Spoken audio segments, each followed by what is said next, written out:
서울에서 하루 동안 발생하는 생활 쓰레기는 2,900여 톤. 하지만 이걸 처리할 수 있는 공공 소각장은 4개에 불과합니다. 소각하지 못하고 남은 550여 톤의 쓰레기는 모두 인천 매립지에 묻어왔는데요. 그런데 올해부터 인천이 더 이상 쓰레기를 받지 않겠다고 선언한 데다 설상가상 정부가 생활 폐기물 직매립을 금지하면서 발등에 불이 떨어졌는데요. 직매립 금지는 말 그대로 쓰레기를 묻을 땅이 부족하니 쓰레기를 소각하거나 재활용하고 남은 잔재물만 매립하라는 거예요. 결국 서울은 갈 곳 잃은 이 550톤의 쓰레기를 어디서든 태워야 하는 신세가 된 거죠. 그래서 서울시가 눈을 돌린 곳이 바로 민간 소각장이었습니다. 하지만 서울엔 민간 소각장이 단 한 곳도 없어서요. 경기도와 충청도, 심지어 강원도까지 쓰레기 봉투를 싣고 원정 소각을 떠나야 하는 우픈 상황이 됐습니다. 실제로 강남구는 청주, 강동구는 천안과 세종, 마포구는 강원도 원주에 각각 쓰레기를 보내 태우고 있어요.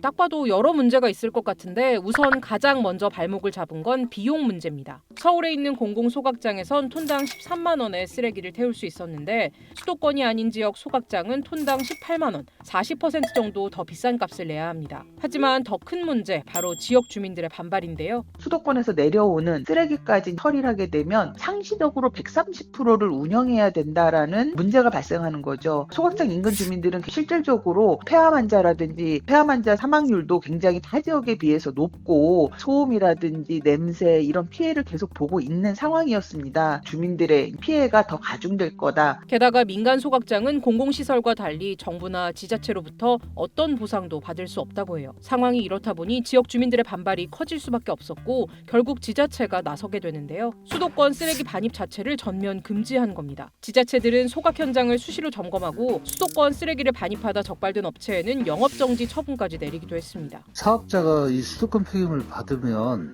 그만큼 큰 부담감을 느끼게끔 저희들이 고강도로 계속 점검을 해나가겠다는 겁니다. 이런 지자체들의 압박에 일부 업체는 더 이상 수도권 쓰레기는 못 받는다며 계약 파기를 요청했고요. 다급해진 서울시는 그동안 쓰레기 직매립 금지 조치에 대해 준비가 미흡했다고 인정하고 사과하면서 진화에 나섰어요. 하지만 여전히 서울 쓰레기를 어떻게 처리할 건지 마땅한 방안이나 대책은 내놓지 않고 있어서 이런 갈등 계속될 수밖에 없다고 합니다. 아니 그럼 이 문제 어떻게 해결할 수 있는 방법이 없는 걸까요? 25개 구에 자체적으로 강북구든 도봉구든 중랑구든 각자 자기네들이 배출하는 것만큼 소각장을 작게 운영하겠다. 그게 사실은 발생지 책임 원칙이 맞는 거죠.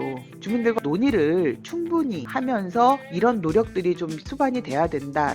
하지만 장소 선정이나 주민 협의로 이게 현실적으로 빠르게 진행되기는 어려운 상황이잖아요. 그래서 전문가들은 우선 소각해야 할 쓰레기 자체를 줄이는 게 중요하다고 해요. 소각에만 집중하지 말고 소각과 재활용 사이에 있는 그 틈새 시장도 노려야 된다고 생각하거든요. 종량제 봉투도 다시 한번 뜯어서 잘 선별해내면 소각되는 물량을 절반으로 줄일 수가 있어요. 그러면 추가적인 소각장을 짓지 않더라도 직매립 문제에 대응할 수도 있다고 생각을 하거든요. 직매립 금지 조치가 시행된 지도 어느덧 한 달이 지나고 있는데요. 과연 서울의 쓰레기 문제는 잘 해결될 수 있을까요? 여러분의 생각을 댓글로 남겨주세요.